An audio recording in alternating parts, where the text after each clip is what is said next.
Okay, that's fine then. Okay, so I'll just try to expand it. Okay, so this is the title as Pratik already read it out to you on habitability and sustainability of planet Earth. And in the course of my talk, I'll define what is habitability and what is sustainability. Okay, uh, our Earth is a dynamic planet, is a blue planet, and we call it in different terms. Actually, living planet, everything, because it has life. Is dynamic because we have plate movements, what we call as plate tectonics, and it's living planet because we have living organisms and life on Earth. Earth is a system, so we call it Earth's system. So we often call it Earth system science. So for you people who are basically this conference theme is on medical geology and environment related aspects, but in order to understand that, we also have to go back to the history of the Earth, how Earth became a habitable planet, and how Earth systems are controlled by internal and external forces. So we have two principal systems acting on our dynamic Earth. One is the external force, basically related to the sun and atmosphere, and internally related to the core, mantle, and crust dynamics. So you are very familiar with this picture over here of the internal structure of the Earth. We have the lithosphere, asthenosphere, then the solid core, outer core, and the inner core. And outside, we have the hydrosphere, basically atmosphere, geosphere, and of course, what we call as the anthroposphere, where we people live, and we are the people who are exerting the most stress on the Earth or habitable Earth.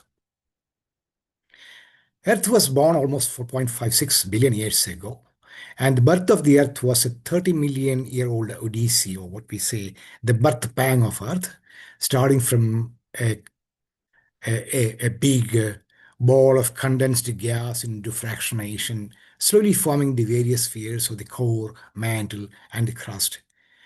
And later, in the beginning of the Earth, once it was formed, geologists believe that the Earth was covered not by water, but by a very thick ocean of magma. We call it magma ocean. And we had a lot of bombardments of planetesimals at that time. This magma ocean slowly condensed, and Earth started forming its spheres. Initially, the crust of the Earth was not the crust which we have now, which is mostly granite crust. It's mostly what we call anorthosite, like the crust what we see in Moon today, the very white rock, which geologists call as anorthosite. And slowly, this crust started fragmenting because of bombardments, and the Earth started becoming slowly dynamic. Earth didn't have any water in the initial stage, okay? It was very dry. So we believe that very large sized asteroids which bombarded the Earth, which are hydrous meteorites, they brought water to form the surface oceans on the Earth. Some people also believe that these meteorites also brought the bioelements, or the elements which to form the initial archaic life on Earth. But once we had water, the whole history changed.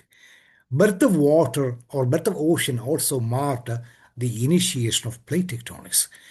My friends, I am sure you must have all heard of plate tectonics. This is the fundamental driver of Earth being dynamic planet. See, Moon has no plate tectonics. Mars plate tectonics has died long back because all the water has been deeply subducted. There is no water. So water is the lubricant.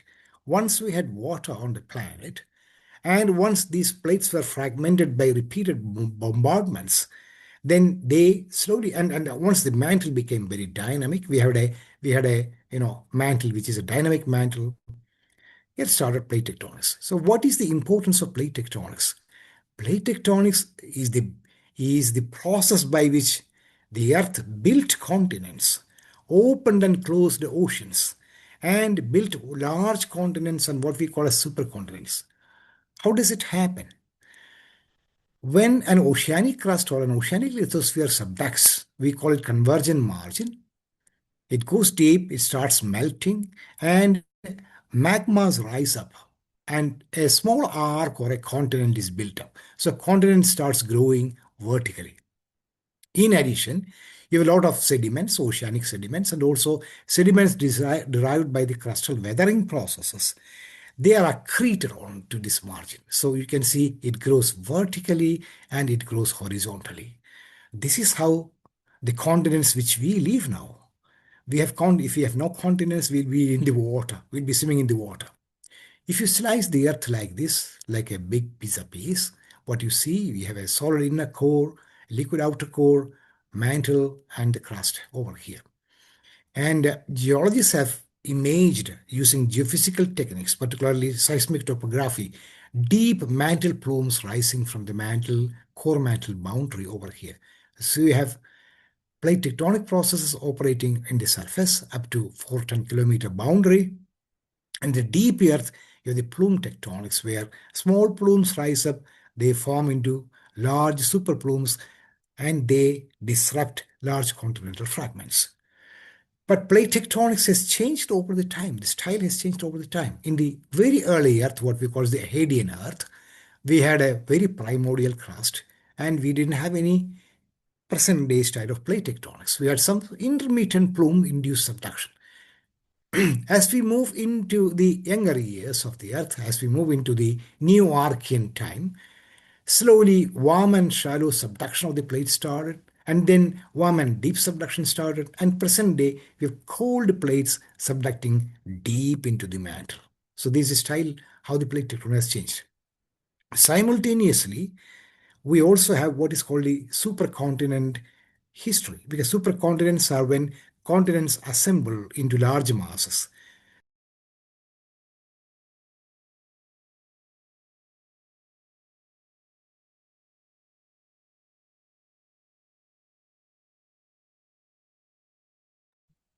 Sir, your mic has muted.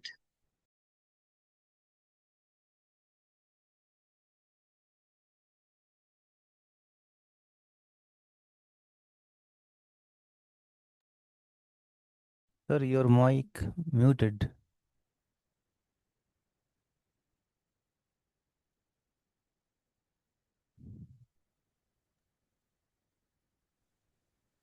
Is it okay? Can you hear Yes, me? sir. Yes, sir. Yes, sir. Yeah, I didn't mute it. Somebody muted me. Okay. So parallelly, we also have the history of supercontinents, with the oldest supercontinent formed at about 3 billion years, followed by oldest Canola, Colombia, Rodinia, and Gondwana and Pangaea. So this history is very important. And if you trace the whole history of the Earth over 4.6 billion years, you can see I have given the divided the history into two segments. One is the tectonic history, one is the life and environmental history. So basically, you had the origin of water at 4.4, and then plate tectonics, one set of strong geomagnetism, formation of the first supercontinent Columbia over here, deep subduction. Parallelly, photosynthesis and appearance of stromatolites started at about 3.5 billion years ago. Then we had the whole mantle overturn event at 2.7. Then the great oxidation event, when the oceans became oxygenated by the appearance of cyanobacteria, oxygen generating bacteria. Then we had a long quiescent period, which people call as boring billion, between 1.8 to zero point 0.8 billion years. Then the Cambrian explosion of life, when the real modern life started in the Cambrian, followed by big mass extinction events, particularly the greatest mass extinction event of life at 252 million years ago. Parallelly, when Earth was cleaning up, when plate tectonics was cleaning up the oceans, and subduction and magmatism continued, the globe also witnessed the formation of very big world-class mineral deposits, because our modern life is totally dependent upon minerals and metals for our various uses, for our daily life, for our energy usage, for our industries.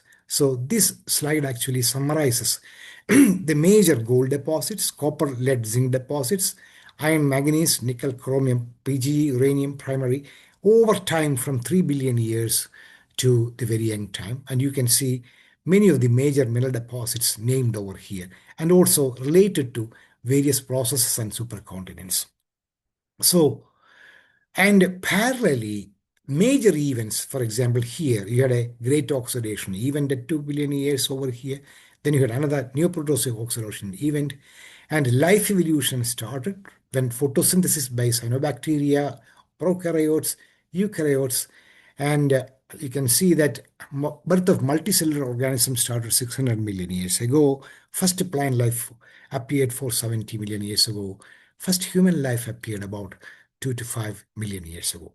In between, we had very great fluctuations. For example, carbon dioxide level decreased on the globe, solar luminosity, sun became more and more bright, and oxygen levels increased. Most important, we had some events called snowball Earth, glaciations. The whole globe was covered by ice in between, means the great climatic fluctuations. Given all this, we are talking today about medical geology. Why we talk about medical geology is we are concerned about human civilization. We are concerned about environment. So we have to look at for over 4 billion years, Earth was an inhabitable planet. There was no life. Earth became habitable. So when and where did life begin? How did life begin? This is a big question. We have a popular concept, a theory which we propagate is that once the deep subduction of, once the plate tectonic style changed and deep subduction started and ocean water started penetrating into the mantle, what happened is the sea levels came down, new coastlines emerged, new rivers started flowing, a lot of detritus, detritus is the food for life, started accumulating. Then oxygen levels increased in the atmosphere. Ozone layer was formed, which is a protection, is an umbrella. So this is when actually life started. I'm sure you have seen this type of picture in many parts of your country or your world where you have continental, where you are at the tip of the continent, you have the ocean over here, and you have the clean blue sky atmosphere. This is actually the key of why planet Earth is habitable because we have land where life can dwell. Land or continent is the source of nutrients, and it's also the whole biosphere supporting system.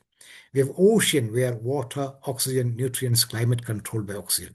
We have sunlight as the energy that drives life-sustaining process, plus atmosphere that shields from solar radiation, and which is also a source of gases for life, our oxygen, and maintain stable temperature. So Earth is a habitable planet. Earth has become habitable because we have this trinity of ocean, continent, atmosphere. We have clean water, we have clean air, and we have resources to sustain our life. However, everywhere now we are now talking about sustainability. What is sustainability? How can the civilization or the future civilization, our coming generations, be sustained to live in this world, in this earth, in, in a clean environment with sufficient resources and without any concerns about the earth being, becoming a dangerous place to live. What are the problems? Because we face the biggest problem we face of sustainability is population increase and resource depletion. Because if you look at these graphs and charts, you can see these are the major issues we face as on today. You can see from 1700 to 2000, 1700, 1800, 1900, not so in the past. You see how the population has increased suddenly, or no, very dramatically. In comparison, you can see how the fossil fuels have depleted completely, and it's projected here that all fossil fuels will be depleted, what we are using for energy. And we have now turned into what is called green energy techniques in order to compete with atmospheric pollution. So we are using green energy techniques, which require a lot of energy-related metals. But these, you can see how the energy-related metals are getting fast depleted. So you have to choose between what type of growth you want.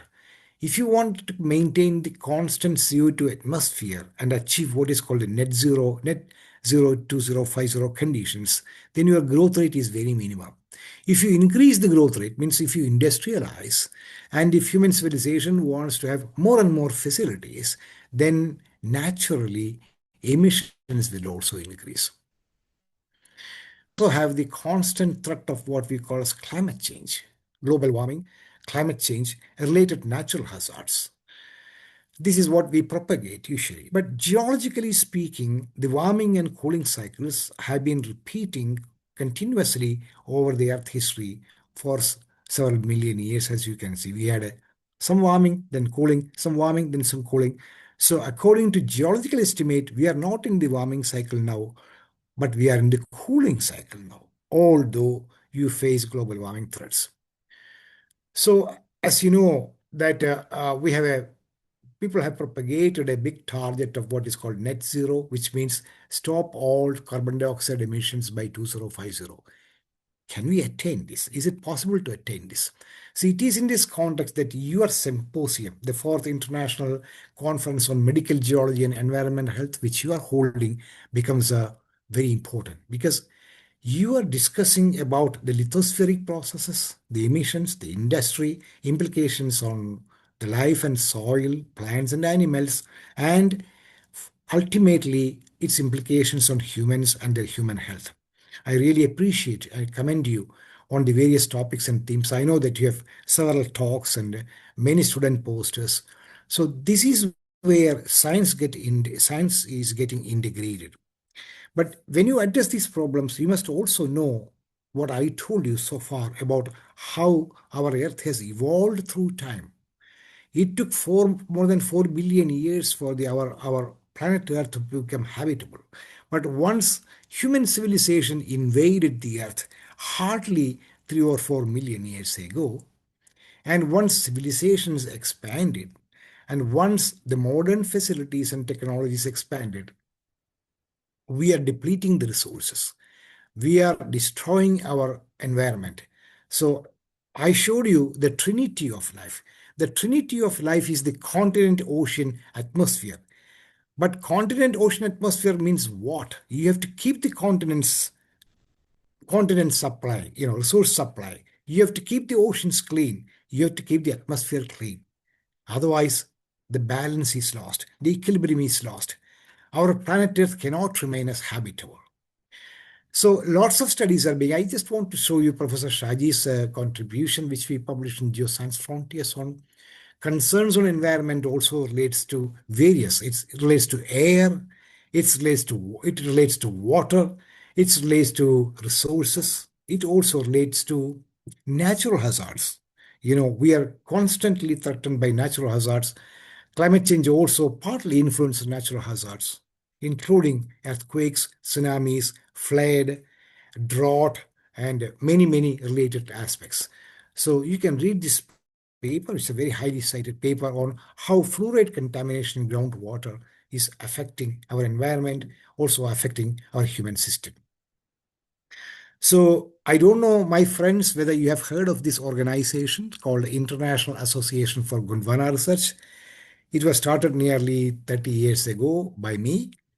And now we are a very big global society. We have annual conferences and symposia.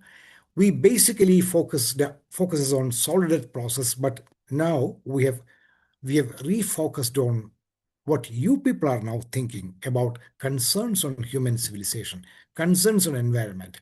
So our journal Gondwana Research, at least some of you must have heard, we will soon be celebrating its 30th anniversary. It's one of the very high impact journals with about 8.6 impact factor in geoscience. It's a multidisciplinary, it's a basically solid earth with multidisciplinary approach, which we started nearly 30 years ago. But considering that science is now an integrated approach to sustain the human civilization, sustain the environment, sustain the resources. So we recently launched two more new journals. One is Habitable Planet. This is now available online. It's a free open access journal, free for some time. This basically is the picture which I showed you. We are concerned about various aspects, including environment, pollution, health, resources, climate, on all related aspects. Plus, we also have a new journal which we launched, Earth Systems, Resources and Sustainability. This is also available online. We have started publishing papers to it.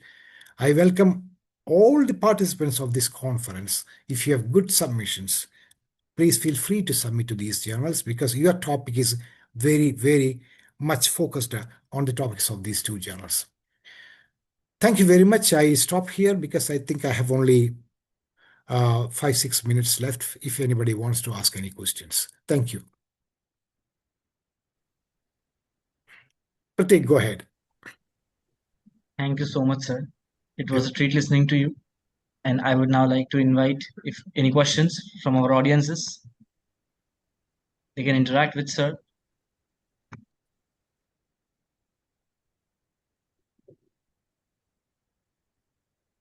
I think Professor Lola has also joined us. Professor Lola Periara. Okay, okay. Yeah.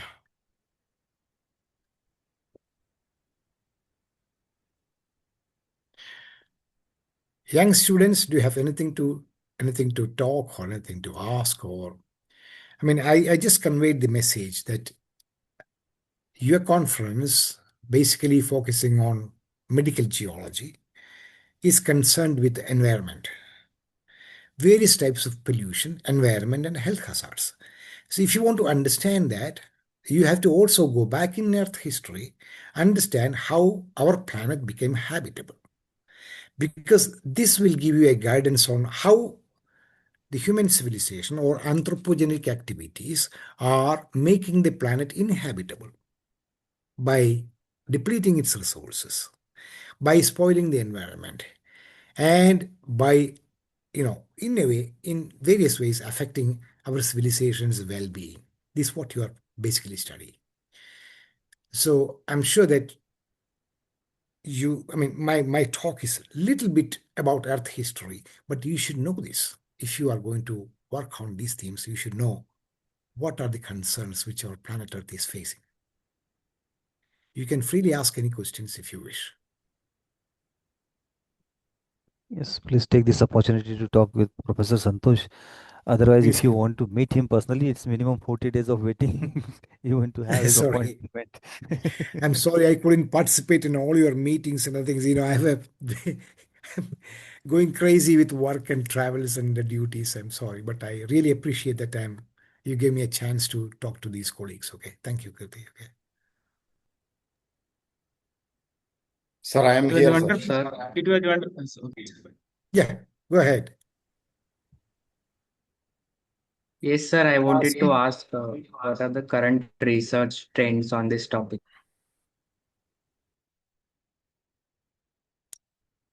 Go ahead. You're doing current research on what? Open your mic. Medical geology. Okay, tell me what is medical geology? Are you a doctor? What is medical geology?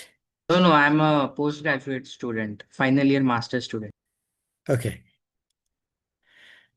what's your question?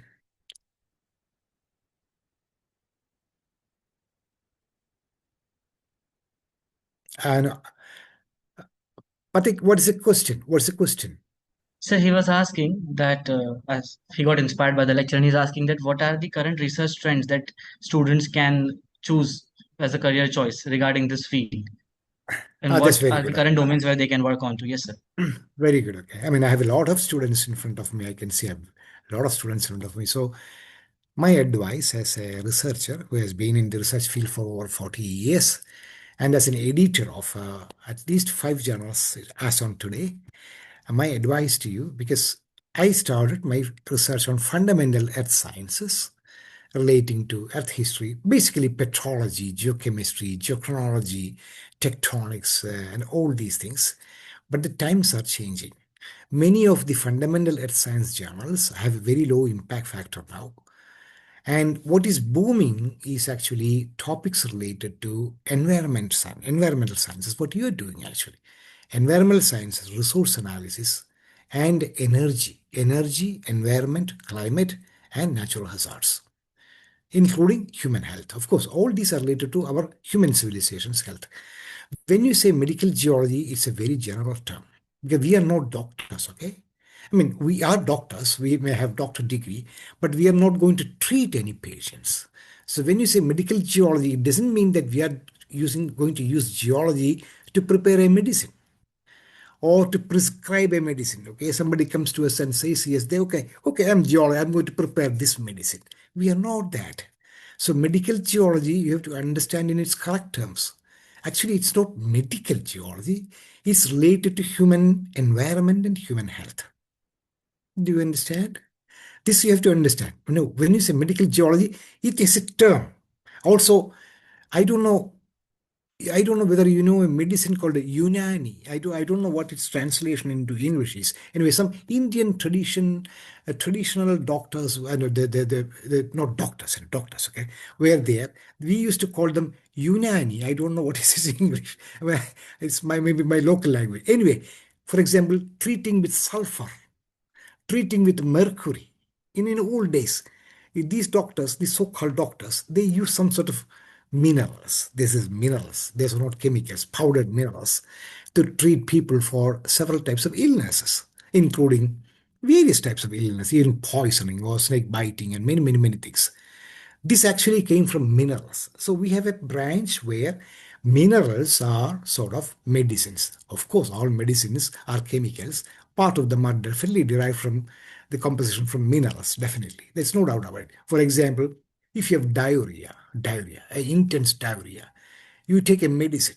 The doctor prescribes a medicine. Do you know what it is? It is Montmorillonite, clay. The doctor prescribing medicine for diarrhea, if you look at its composition, is written as Montmorillonite. Montmorillonite is pure clay because clay goes into your stomach, it absorbs, all these things. It's basically, but our type of medical geology which you are doing is not really the medicine giving, but it's actually human health. What we are concerned is environment. For example, you have topics of mining and related health hazards, water pollution related health hazards, air pollution related health hazards. Okay, how concept of planetary boundaries can be used to guide sustainable development. Planetary boundaries. Kaustubh, what do you mean by planetary boundaries? What is the planetary boundary? Somebody asked me a question. Kaustubh, can you open your mic and talk to me? Okay, you are here. Okay. What is planetary boundary? Open your mic. Open your mic. Okay. Yes, sir. Yes, sir. Sir, I refer planetary boundaries as a habitability boundaries. What biosphere or hydrospheric boundaries can be used to guide sustainable development policies. Okay. Okay. I mean, planetary boundaries. You mean the planetary boundaries with spheres. What he means is the hydrosphere, atmosphere, or the various spheres of Earth. How do you define it to be a habitat? That's what I showed you in a very simple photograph. If you are living near a coast or a beach or a cliff, that photograph, that scenario gives you what is called the Trinity point. That is the planetary boundary, means interaction between continents, oceans, and atmosphere. You know, 3 billion years back, we had no continents on the surface. For example, you know that NASA and other experts are looking for Earth-like planets in the outer space. And they say that what they are looking for is water-covered planets. If you water cover, they believe there is life. Is it true? It's not true. Because you imagine if the ocean is 200 kilometers deep ocean, then what happens? Continents will all be submerged. They will never come out. If continents don't come out, we have no land, number one. Also, no weathering. In geology, there is a term called weathering. Weathering means the rocks disintegrate, become soil. These are carried by rivers, which we in geology we call detritus. Detritus. This is food. And these are deposited in the shallow marine, in the continental shelf. That is where life is. That's where all your life is. Why human population is mostly dwelling in coastal areas or nearby large river basins, okay, river sediment basins, because these are the most flourishing areas where you can cultivate crops or where you can get food from the ocean. Deep ocean is barren. There is no life. And if you have no weathering and no continents, you don't have life. So thick ocean water is no meaning. Number two, ocean water we imagine is like this pure water which you can drink. But the oceans which you see in the outer space through big telescopes, that can be sulfuric acid. You don't know whether it is toxic. You don't know whether the water is toxic. So ideal condition, for Earth also it is same. When Earth initially formed, our water, ocean water was very toxic, no life, because it had a lot of volcanic activity, marine volcanic activity. It was brown colored and toxic. Plate tectonics slowly cleaned up all these oceans into blue water. So don't imagine that if there is a planet in the outer space with a 300 kilometer, 200 kilometer thick, we call Earth as the naked Earth. We have a paper called the naked Earth. Naked means almost naked. The ocean surface is, ocean water is just ideally thick to bring up the continents for land. They make land and weather these continents, weathering and supply detritus.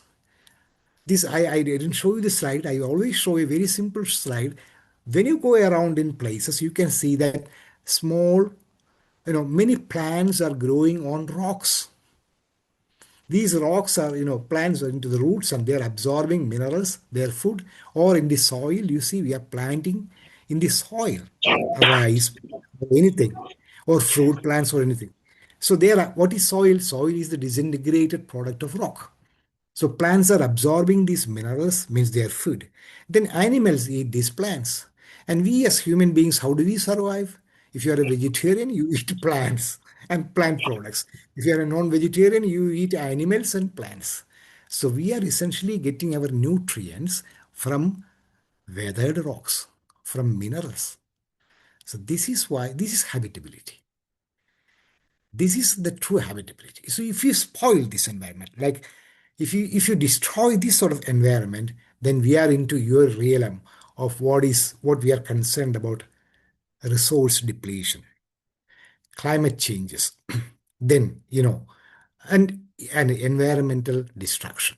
These lead to the question of what you are talking about: medical geology. Medical geology is not really talking about medicine. We are not doing medicine. We are not doctors, but we are actually talking about geology, how it is the medicine or how it sustains civilization in this world. Is okay? Did I answer your question? You okay? Okay. Thank you. Thank you, sir. Some questions are Yes, sir. there in the chat box. Yes, sir. Sir, if sir has time, I will read it out. Yeah. So, sir, there is this one question by Akhila, and she's Yeah. asking, sir, can you tell how much impact did anthropogenic activity have towards air pollution compared to natural activities like volcanic emissions? That's very good. Yes, just today I read a news about a big volcano exploding in Africa. I don't know whether you read it. I just casually read it in the evening. And its effect on the atmosphere, and flights are being diverted. And they're worrying whether it is going to affect the flights because the emission is directly has gone to the level at which flights are flying. Okay, volcanic emissions and atmospheric pollution. This is a very good question. How much effect it has? Number one, how many places in the world do we have volcanoes? Only very limited places. Do you have volcanoes in Mumbai? Do you have volcanoes in Delhi? Do you have volcanoes in Beijing? Do you have volcano erupting in New York? No. But do you have air pollution in Delhi? Do you have air pollution in Delhi? Delhi is completely polluted, as you've read the news. Government repeatedly asked them, don't celebrate Diwali. Don't celebrate Diwali by burning all these crackers and things. People ignore. And Dora is just sitting in front of me, Professor Dora. I don't know. I'm happy you are not wearing a mask there. I heard that Delhi is asking people to sit at home and work from now because you can't go out. I'll come and see you soon. Okay. This is Delhi. So the simple answer is this. Where there are volcanic eruptions, there are atmospheric problems for a while. But where there are no volcanic eruptions, anthropogenic activities are creating the greatest disaster to atmosphere and pollution. Is it not? I don't think I need to answer it much, explain it much more. Of course, volcanic eruption is what's called a periodic process. Okay, you have a volcanic eruption coming up. You have gases coming into the atmosphere, not only gases, dust particles coming into the atmosphere. Okay, but we know where volcanoes are located. You don't have to live essentially there. What about big cities? Most of the big cities, particularly in the developing countries, are totally polluted. First, because of emissions from our, industries, emissions from driving cars, and uh, yes, how can we control the anthropogenic activities in a particular environment or location, sir? you Stephen, thank you for this question. But how can we control our anthropogenic activities in a particular region? Is that, it's a policy decision. We can't, one thing is a social culture. This I can tell you. Pollution is a social, is a social concern. This is very important because I know what is happening in my city in Kerala, in Trivandrum. We have no system to collect garbage. In Trivandrum Corporation has no system to collect our garbage, daily garbage, okay? We have waste from food, we have waste from other material. There is no government system to collect garbage. And they are advising people to burn their garbage in their own homes. So what people do? Why in my family? There's no way because we can't throw it anywhere. So and government doesn't collect it. There is no garbage cans. So we have to burn our waste. Okay, it's a organic waste. You burn it, but this burning creates every house has smoke. But while burning, we also have a lot of plastic waste. We also have a lot of other type of waste. You're burning all these into the atmosphere. So the clean air is suddenly everywhere you can see the clean air. If you walk through, you can smell plastic burning or something burning or everywhere something burning. So it is our decision, first of all, and also waste disposal. I don't know about your places, but I have seen that whatever rules we implement, people still bring some plastic bags and throw along the roadside or something. I don't know why people should do it. See, I'm living in China. I'm living in Beijing. I haven't. Of course, there's a very good waste disposal system here, and they collect every waste and clean everywhere. But people also have a self-discipline that you don't throw away things. We know what we do. We when we are driving a car, you drink the drink the many times I've said drink and throw the water bottle outside. We do that. So it's a self-discipline. Creating and keeping the atmosphere clean cannot come only from government regulations and rules. Anthropogenic activities, you said. Okay. Anthropogenic activity is what? Your activity, my activity. Government can have policies, but government doesn't have a system to implement these policies. So who will implement? Society.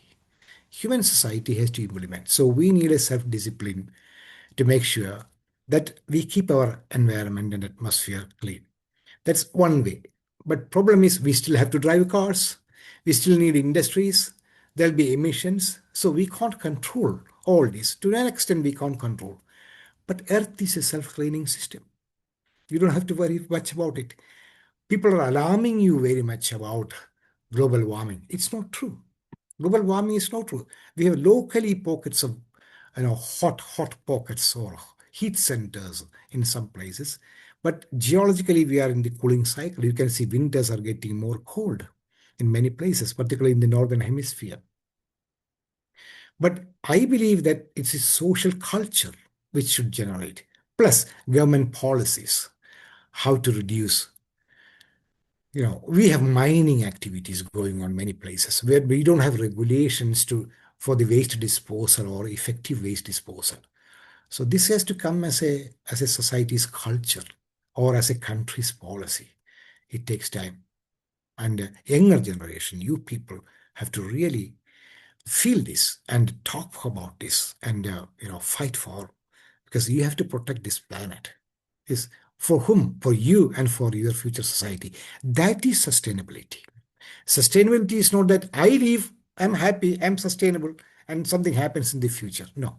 Sustainability is that when you hand over to the next generation a planet which is clean and a planet in which future generations can live, this is sustainability. Because planet Earth doesn't have anything to do with sustainability. You do anything, the Earth will still live. Earth is not going to die. What is going to die, perish, is human beings, human civilization.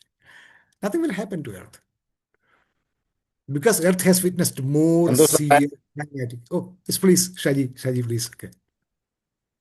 thank you, sir. Actually, many students may not be knowing. Actually, sir is my mentor also. If you look at his Google Scholar, you find that his H index is 147.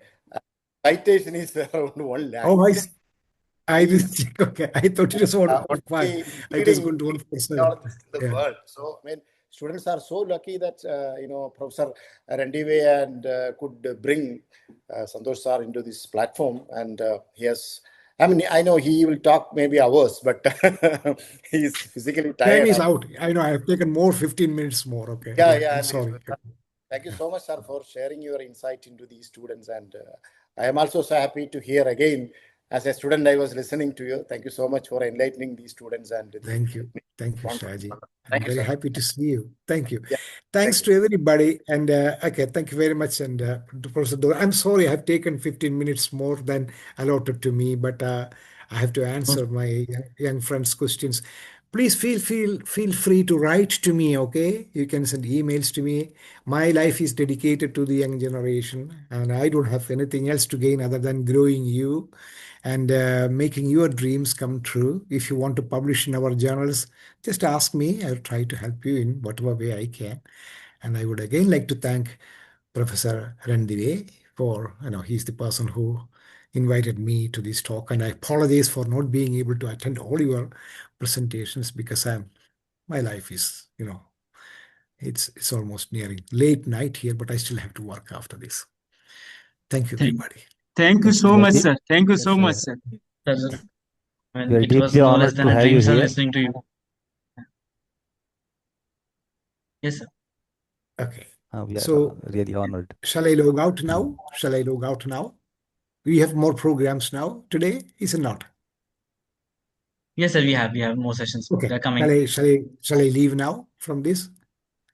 Sir, we would never Shall I ask. stop? We would love Okay, if sorry. you could stay Okay. with us. Please go ahead with your programs. Okay. I'm there. Yes. I'm there. I'm just there. Okay. Thank you. I will be with Thank you you so for much, some sir. time. You go ahead with your programs.